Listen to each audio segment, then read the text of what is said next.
Olá, bem-vindos ao Novo Poacast, o podcast do Partido Novo. Hoje nós temos aqui a ilustre presença de uma pessoa que eu gosto muito, que eu admiro muito, que é uma referência para mim e para muitos do Partido Novo, Roberto Rachevski. Tudo bem, Roberto? Tudo bem, obrigado. É um prazer estar aqui contigo, conversando sobre as coisas que envolvem o Partido Novo, né? Sim. É realmente uma felicidade.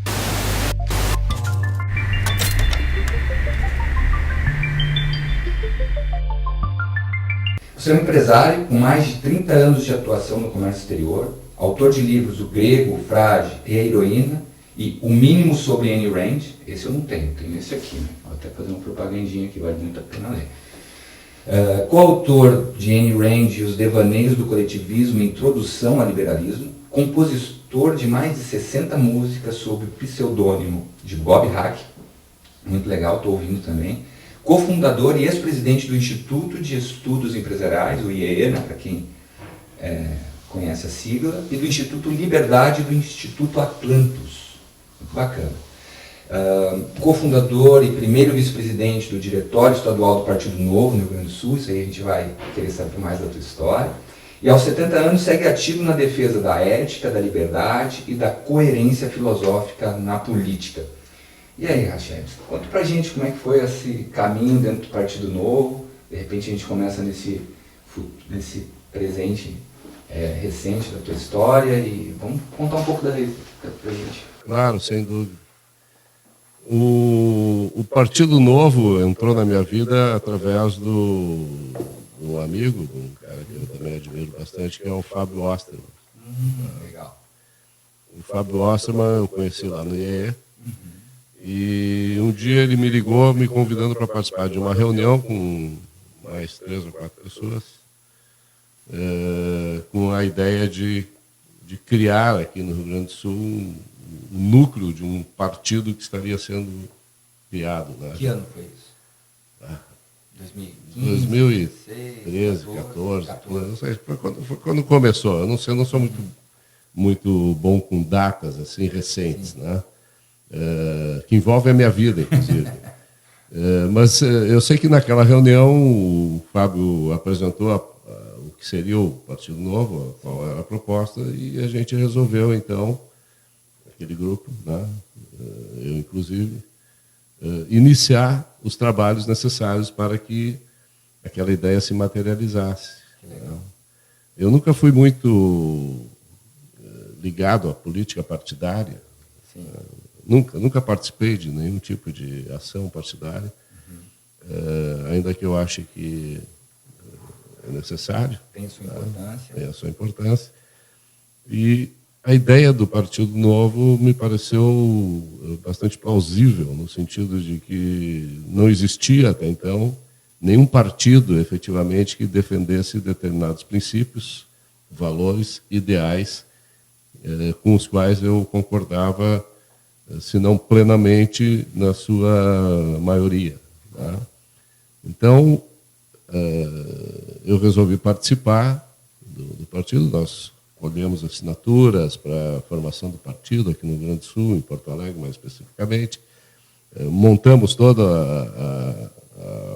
Você foi à rua, você buscou assinaturas, ajudou nessa parte? Não tanto quanto os outros, né? Mas teve a sua parte. Você participei um pouco disso. Eu não gosto muito desse trabalho assim de braçal. Né? Mas alguma coisa você fez. É que você está sendo humilde, mas com certeza você esteve ali nas reuniões. Não, eu não sou humilde, eu estou falando a verdade. Não sou, eu tenho orgulho do que eu fiz. Né? E entre as coisas que eu fiz não está incluído sair batalhando atrás de assinaturas e tal. Sempre a minha participação no Partido Novo foi mais intelectual, né? No sentido de fazer com que o partido não se desvirtuasse, seguisse uma linha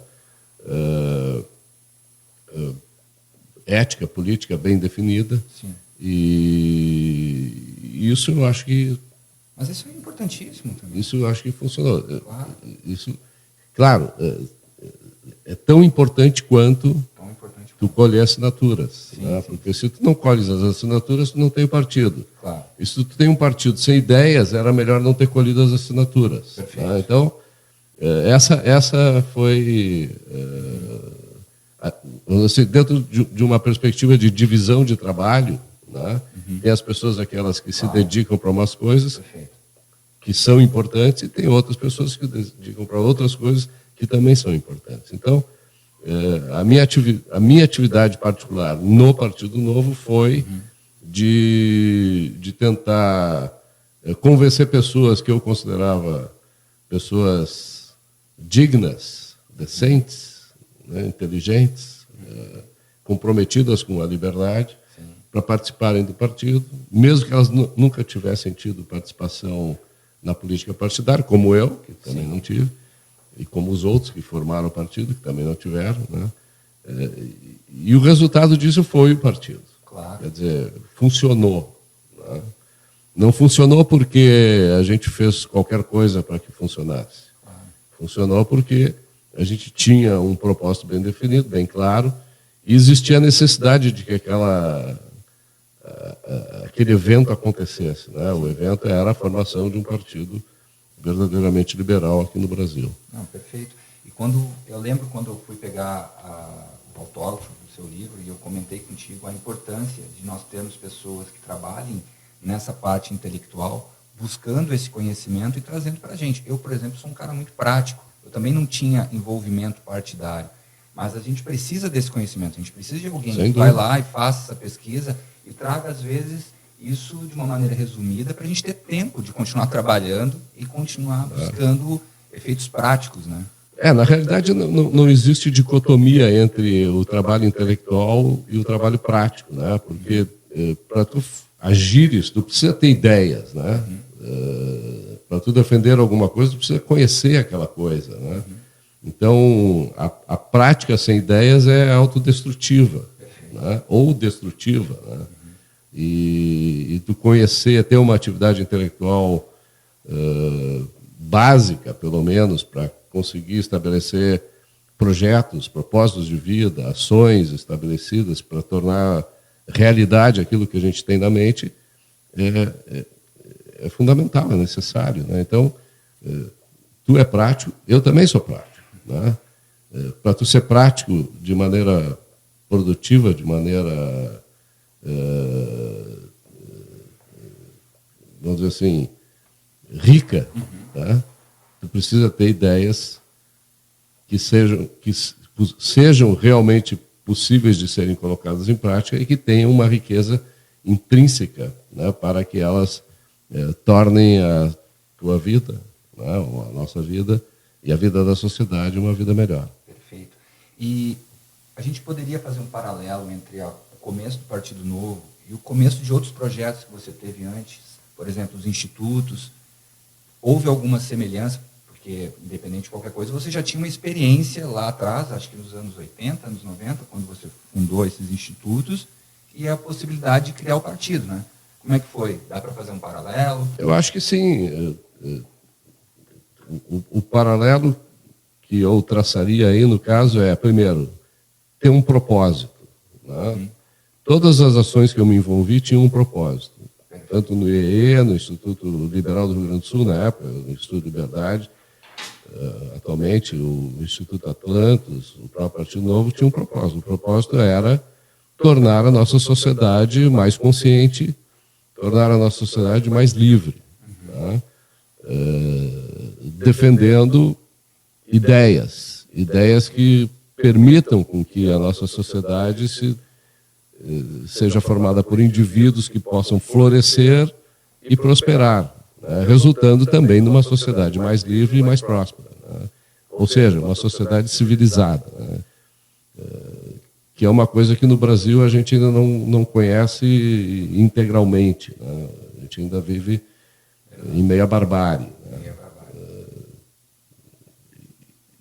E esse trabalho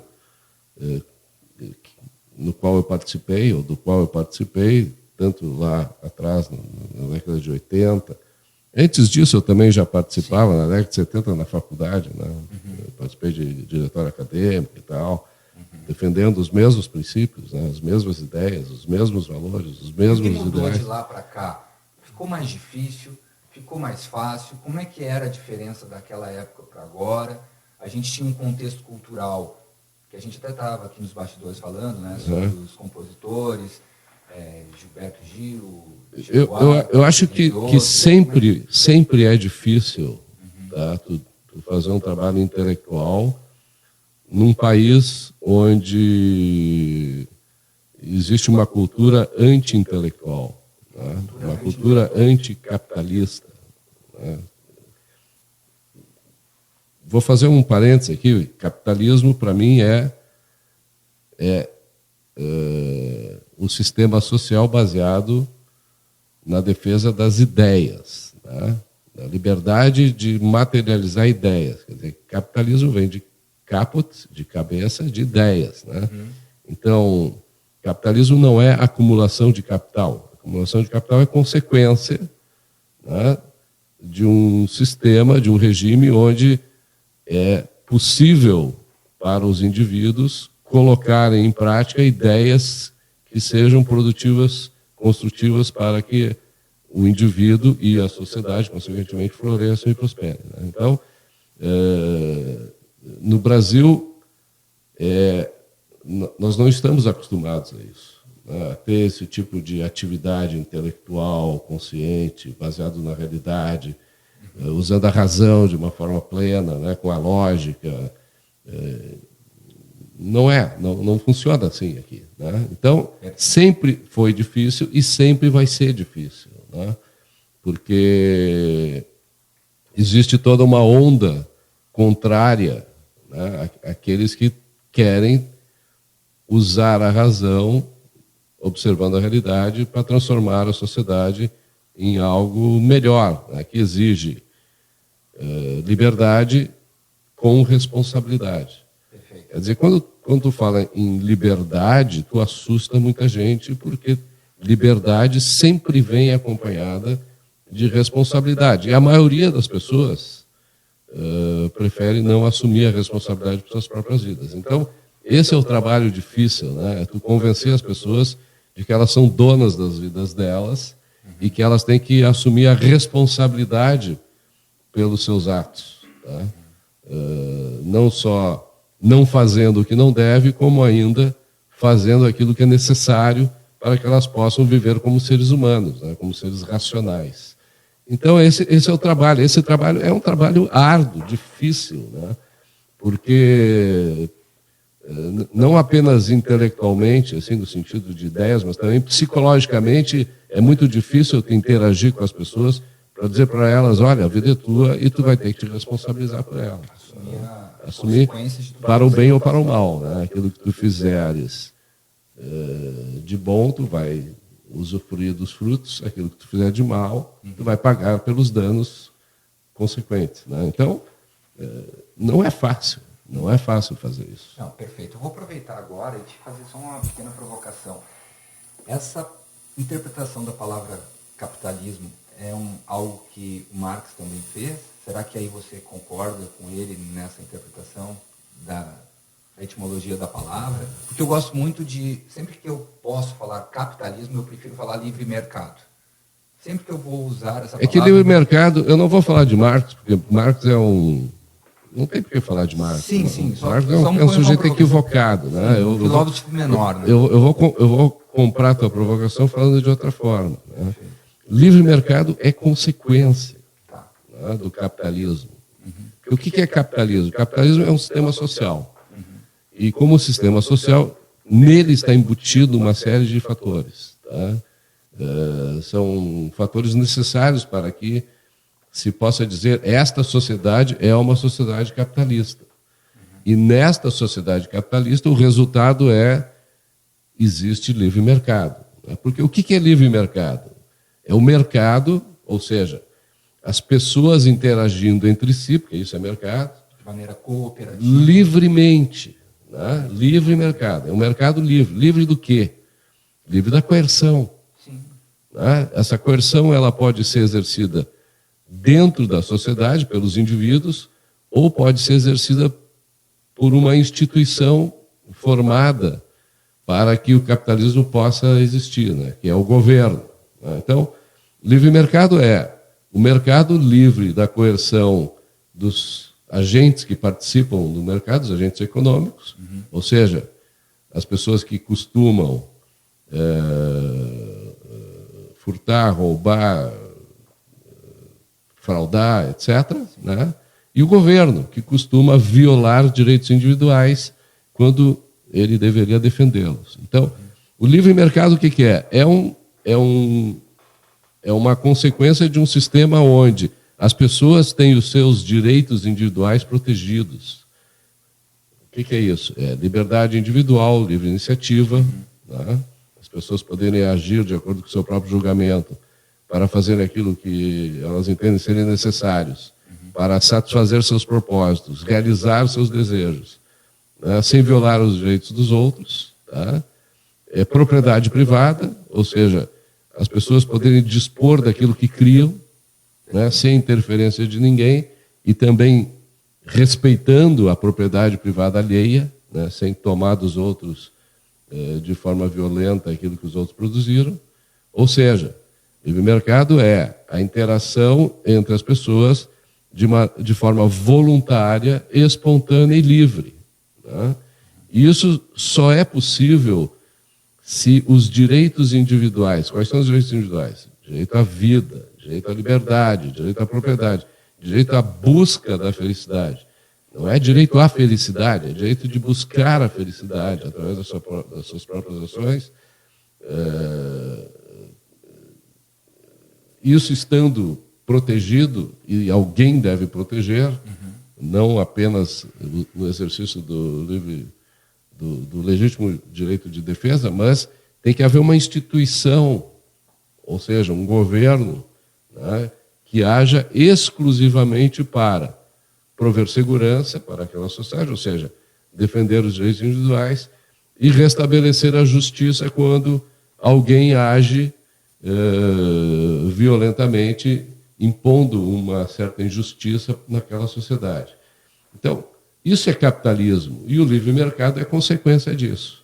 Então, quando tu fala que capitalismo é livre mercado, tu está sendo redundante, claro. Né? Porque no capitalismo existe livre mercado. Perfeito. Não existe livre mercado onde não há capitalismo. Ou seja, tem um conjunto de ideias e algo prático que é o livre mercado. Exatamente. Então, as ideias do capitalismo são essas. O capitalismo é um sistema político, social, né, que tem fundamentos, que tem forma e que tem objetivo.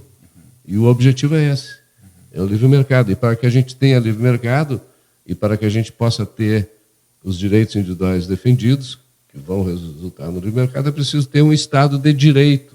Né?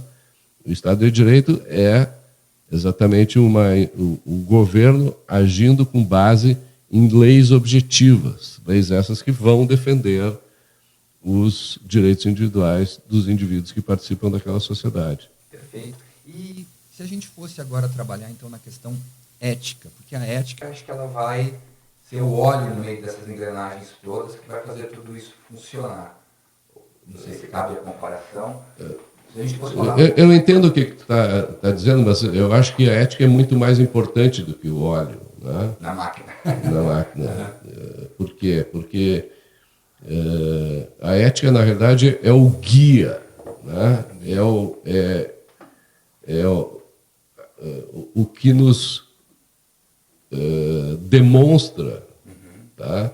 Como nós, como seres humanos racionais, seres livres, devemos agir tendo em vista o universo onde a gente está inserido. Tá? Quer dizer, a ética define como eu vou me relacionar com a realidade, tá? Para que eu possa satisfazer a minha natureza. Eu não posso agir diferentemente da minha natureza.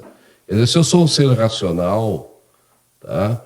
Se eu preciso de liberdade para poder buscar e alcançar a minha felicidade, né?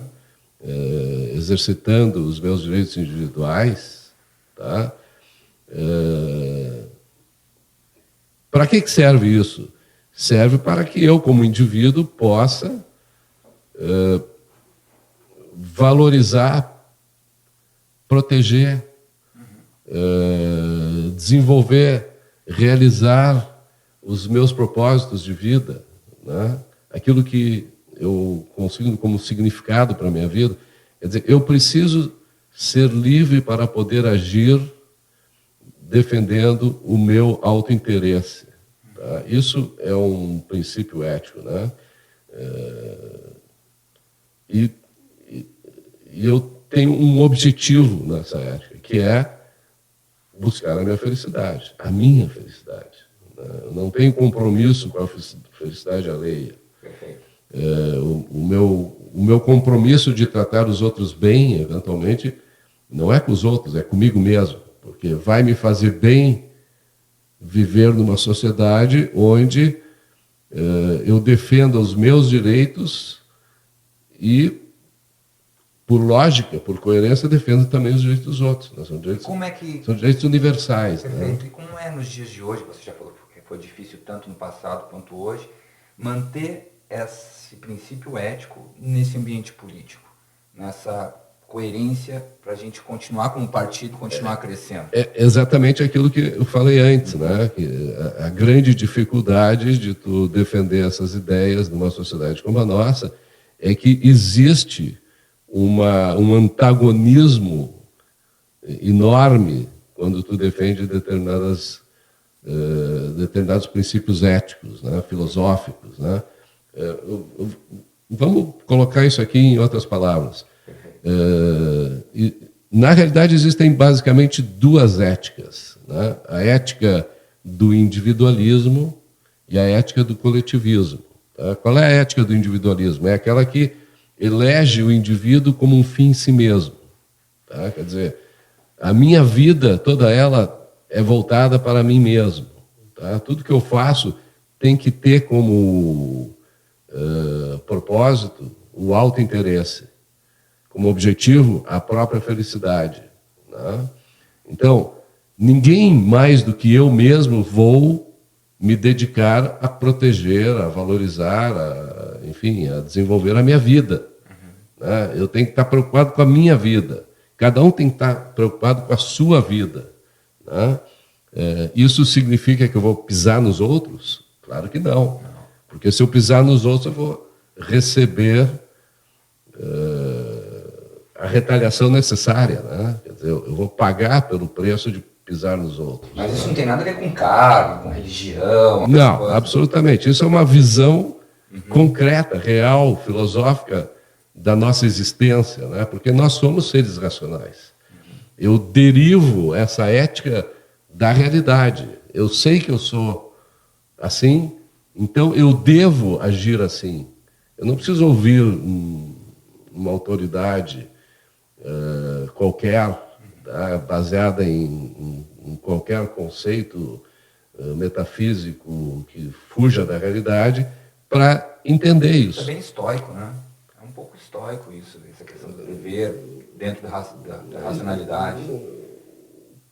O estoicismo bebe disso, é o contrário. Né? Mas o estoicismo não é só isso, tem outras coisas que são prejudiciais para quem defende o autointeresse racional. Tá? Bom debate, um dia. Mas aí são outros 500. Né? Eu acho que se a gente está querendo defender um conjunto de ideias, né? Uma ideologia, né?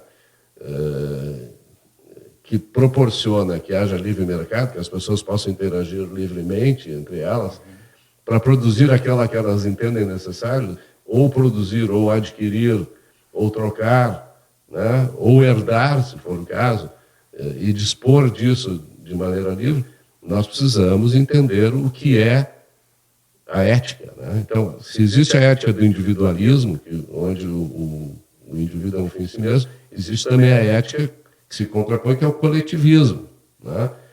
Que entende que cada indivíduo é um meio para a satisfação dos outros. Né? E os outros aí é uma coisa abstrata. Né?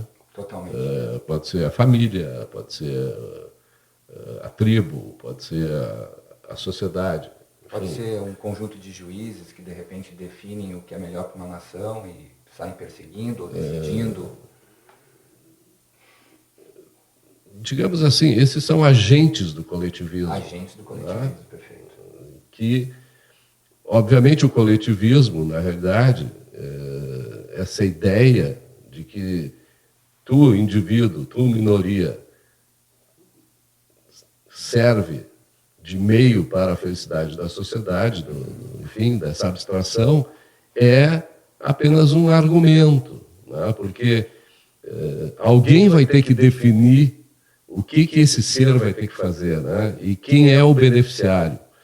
Ora, é óbvio que aí há uma perversão clara do que significa a instituição que protege os direitos individuais, que é o governo. Quer dizer, o governo deixa de ser um protetor dos direitos individuais, porque a proteção dos direitos individuais ela deriva do individualismo, né? E não do coletivismo. O coletivismo entende que não há esses direitos, né? Que ninguém tem direito individual à vida, à liberdade, à propriedade, à busca da felicidade, per se. O coletivismo prega que a vida do indivíduo pertence ao grupo, ao coletivo, né? Seja a família, seja, sei lá, a tribo, seja a sociedade, né?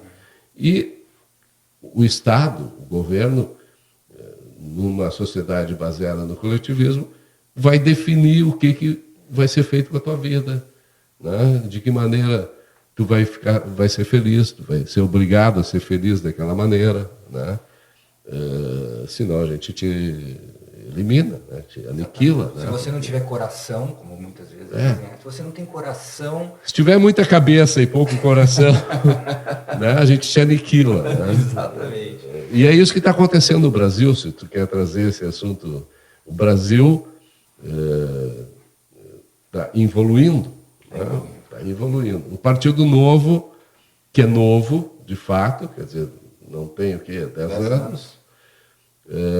É um microsegundo na história política do Brasil que é caracterizada pelo coletivismo.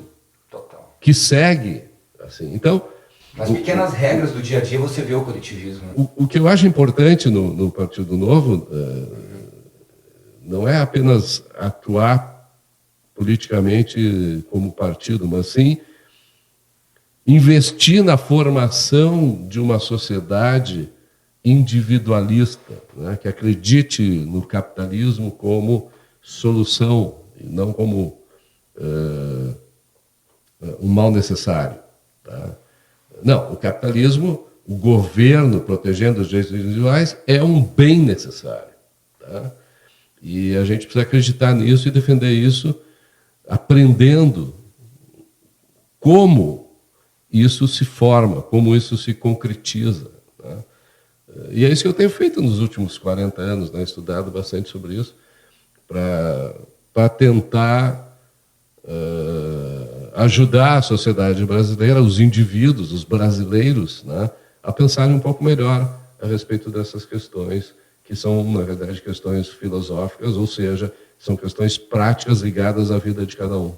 Sim, quando a gente tem uma maioria que ameaça os direitos de uma minoria ou do indivíduo, o que você acha, então, que deve prevalecer? É essa coerência que você falou agora? É investir nessa ética individual, tentando, já entrando numa questão de polarização? Isso depende do que a sociedade escolhe, né? Ou a sociedade escolhe que cada um é livre para viver a sua vida, ou a sociedade escolhe que cada um é escravo para viver uma vida determinada por terceiros, né? Eu acredito no individualismo, então eu vou defender o individualismo, eu vou defender o capitalismo.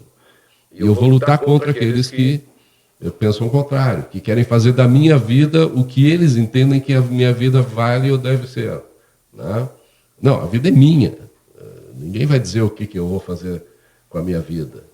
Né? Eu vou fazer com a minha vida o que eu bem entender, desde que eu me baseie não na coerção, mas sim na liberdade, né? Que são excludentes. Né? Liberdade é a ausência de coerção no contexto social. Né? Quer dizer, enquanto eu agir baseado na liberdade, eu posso fazer o que eu bem entender. A partir do momento em que eu iniciar o uso da coerção, aí alguém tem que me pedir de continuar agindo. Tá? E esse é o papel do governo. Tá? E a gente precisa entender isso claramente. Né? Então, quando o Partido Novo começa a participar do cenário político nacional, tem que ter esta visão em mente, né? Que nós precisamos de um sistema político, e quando se fala em sistema político, se está falando em governo, e quando se está falando em governo, se está falando em coerção. Tá? Nós temos que ter um governo que haja exclusivamente para retalhar aqueles que iniciaram o uso da coerção, seja o uso da força ou fraude, contra pessoas inocentes. Né? Então, o papel do governo é exclusivamente esse. Quando o governo não faz isso, quando o governo, ao invés de proteger os direitos individuais, ele, pelos mais variados motivos, eles conseguem inventar motivos para tudo, né? Eles violam os direitos das pessoas, como? Suprimindo a liberdade, confiscando propriedade, eliminando a livre iniciativa, impedindo as pessoas de buscarem a sua felicidade como melhor lhes aprouver. Nós não temos mais um governo efetivamente, nós temos ali um grupo de mafiosos, né, tentando buscar para proveito próprio, suprimir da sociedade aquilo que a sociedade necessita pelo fato de ela ser composta por seres racionais, por seres humanos. Né? Então, é uma escolha. Quer dizer, se alguém vai votar no Partido Novo, tem que saber que vai votar num partido que defende o individualismo, que defende a vida, a liberdade, a propriedade, a busca da felicidade como direitos inalienáveis das pessoas. Ninguém pode tirar esses direitos. Nem a maioria, nem o governo que representa a maioria. Né? Então, e aí a gente entra na questão da democracia. Né? Pois é, fala um pouco de democracia. O problema da democracia é esse, quer dizer, a democracia ilimitada, como eu chamo. A democracia não é um problema em si, assim, quer dizer, tu reúne um grupo de pessoas e tu coloca em votação e tu sugere, por maioria de votos, que se siga aquele caminho. Né? Ok, a gente segue aquele caminho voluntariamente, ninguém pode obrigar alguém a seguir um caminho que não deseja. Né? Então, quando a maioria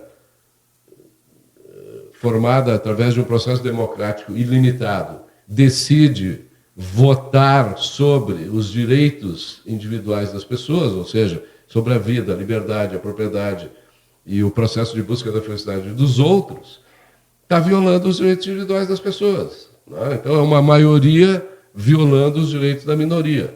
E a gente sabe que a menor minoria que é o indivíduo, quer dizer, não importa. Se 99,9% das pessoas quiserem votar sobre a vida de um indivíduo, este indivíduo tem o direito de dizer não. Porque, afinal de contas, a vida é dele, ele é um ser racional, e ele sabe o que vai fazer com a sua vida, né? Mais do que os outros. E não é só por ele saber, é porque realmente a vida é dele. Quer dizer, até para errar, o sujeito tem que ser livre para agir de acordo com o seu próprio julgamento. Perfeito. A democracia, ela vem da divisão dos poderes, basicamente é um sistema político. As pessoas às vezes confundem muito isso com liberdade. Democracia e liberdade não é bem a mesma coisa, né? Não só não é, em termos conceituais, como na história se prova que são muitas vezes antagônicas. Né? Porque o que acontece? Se a gente analisar a democracia como sistema político, tá? Como um sistema de governo, ou seja, a democracia é, na realidade, o poder da maioria. Não é o poder do povo, né? Porque o povo ele não encontra consenso em tudo. Tá? Não existe unanimidade. Né? Existem controvérsias. Né? E a democracia é a maneira mais estúpida de tu resolver controvérsias.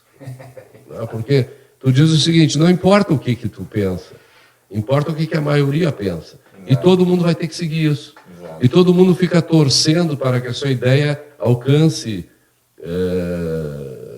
a vontade majoritária. Né?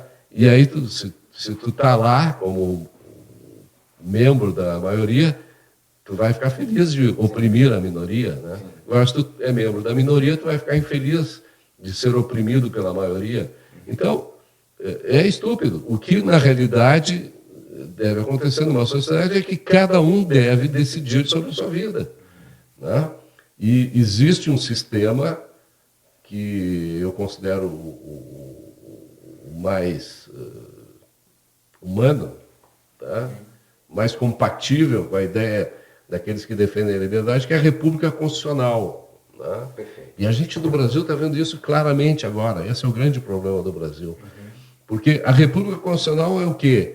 É uma sociedade no qual o governo é limitado por uma Constituição. A sociedade diz, ainda que precariamente, né? No caso do Brasil, certamente, né? Lá na nossa Constituição, diz que nós, representantes do povo, pega, por exemplo, a Constituição americana, diz nós, o povo, né? Então, nós, os representantes do povo, não é o povo, né? É uma elite, já começa uma casta. Já existe uma disfunção, né? Então, mesmo assim, a Constituição, ela limita o governo. Ela diz o que o governo pode fazer, quais as premissas que o governo deve seguir, né? Isso é extremamente importante, né? A gente, por exemplo, na Constituição que vigia até pouco tempo atrás, né, de 1980, até 2019. Até 2019, perfeito. Que é de 1988, ali tinham cláusulas pétreas, né, claras, né, que defendiam a liberdade de expressão e outros direitos, né. Claro, também tinha nessa Constituição uma série de violações desses mesmos direitos. Era uma Constituição esquizofrênica. A melhor foi a primeira, né? Se a gente for pegar lá. Não. Das que a gente teve, eu acho. Não, acho que não. Mas tudo bem, outro assunto. Acho que não é outro assunto. Vai dispersar. Então, antes a gente tinha uma Constituição que era um horror. Mas hoje a gente não tem Constituição nenhuma. Então, o que acontece? Qual é a diferença? É que antes a gente sabia as regras. Hoje é o arbítrio puro, né? Quem decide sobre a nossa vida, decide ao seu bel prazer. Não existem premissas, não existem propósitos, não existe um mínimo de coerência, né, nas decisões do governo, que é sinônimo de coerção, a respeito de uma série de coisas que envolvem a nossa vida. Então, quando eu falo de direitos individuais, eu estou falando o quê? Eu estou falando na ponte entre a ética, o reconhecimento de que eu sou um fim em si mesmo, né? Não sei se está certo isso, se fala assim, eu sou um fim em si mesmo. Eu sou um fim em mim mesmo. Né? Exato. Ok? E quando eu vou viver em sociedade, isso tem que ser mantido, né? Não só para mim, mas para todos. E a ponte que faz com que isso aconteça é o reconhecimento de que existem princípios morais, ou seja, derivados da ética, que fazem com que essa ética seja possível em sociedade, né? Que aí entra na política. Porque política só existe em sociedade, que são os direitos individuais. Então, cabe ao Partido Novo, ou a todo partido que deseja que as pessoas sejam felizes à sua maneira e que a sociedade floresça e prospere como uma sociedade civilizada, defender a ideia fundamental de que nós, indivíduos, temos direitos inalienáveis que ninguém pode nos tirar, que são o direito à vida, à liberdade, à propriedade, à busca da felicidade, e que é necessário um governo, uma instituição, exclusivamente com o propósito, o objetivo de defendê-los, né, os direitos. Tá? Quando a gente conseguir isso, através de uma república constitucional, e não dessa democracia desvairada, né, que a gente tem, quer dizer, que também é uma pseudo, né, democracia, porque um grupelho decide em nome da... Acho que se a gente tivesse uma democracia, mesmo que a República Constitucional fosse nosso fim, a gente já teria um começo, mas agora a gente... Não, a gente tem uma ditadura, na realidade. Você acha que é uma ditadura ou uma tirania? A ditadura... O mal é igual, né? Não, a ditadura é a forma pela qual a tirania é imposta. Né? A ditadura é o meio. tirania é a fonte, a causa. Tá? Então, alguém decide arbitrariamente sobre a vida alheia é um processo de tirania. Como é que vai fazer, como é que vai implantar essa tirania? Através de uma ditadura. Quer dizer, poucos decidindo usar a coerção contra muitos, né, de forma arbitrária, de forma ilegítima, de forma imoral, de forma criminosa. Né? Como foi a tua participação no Partido Novo? Te deixar com uma palavra final aí para os nossos filiados, para as pessoas que acompanham o nosso partido e os simpatizantes. Bom, eu fico muito feliz de ter sido convidado para trocar um pouco de ideias contigo aqui e apresentar isso para a nossa audiência, né?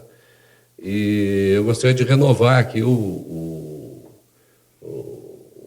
meu pensamento a respeito do Partido Novo, né? Eu acho que realmente o Partido Novo é algo fundamental, é importante. Eu até quero ver se eu me engajo mais no processo de aprimoramento das ideias e tal, que envolvem o Partido Novo. Nós temos uma eleição muito importante em 2026. Sem dúvida alguma. E eu fico feliz realmente de estar aqui e sempre que vocês precisarem, quiserem, me honrarem com esse convite, voltarei sem dúvida alguma. Obrigado. Vem pro Novo! Boa cast!